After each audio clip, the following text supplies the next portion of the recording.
আজকে আমরা বানাবো কুরকুরি ছাতুর ঝাল।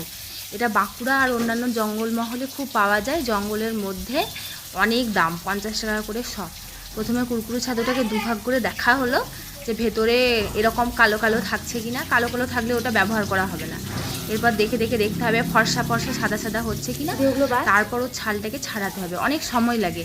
এই যে এরকম করে করে নখে নখে করে করে তুলতে হবে আস্তে আস্তে আস্তে।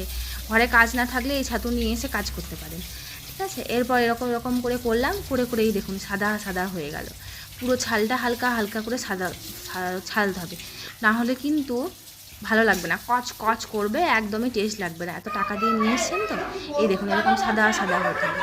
আর যেগুলো খুব ছোট ছোট সেগুলো করার দরকার নেই। এই যে জলে ভিজিয়ে রাখতে হয়েছিল, জঙ্গলের জিনিস তো অনেকক্ষণ ভিজিয়ে রেখে তারপরে এটা গরম তেলে দিয়ে দেওয়া হয়েছে।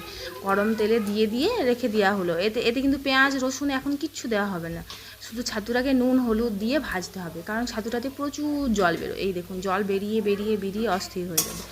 ওই জন্য এরকমভাবেই করতে হবে। এই যে আস্তে আস্তে দেখছেন আস্তে আস্তে জল বেরোবে। এবার পেঁয়াজ দিলে তো বিচ্ছিরি লাগবে, এই দেখুন কত জল বেরোচ্ছে।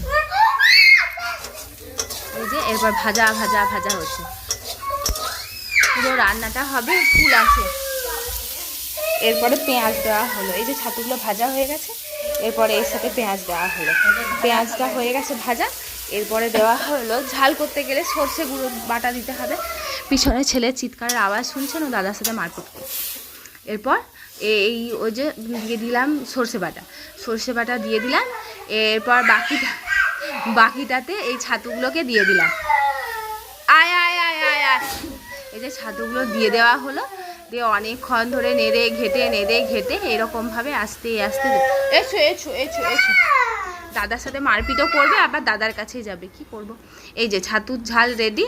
এবার আমি ছেলে সামলাই বা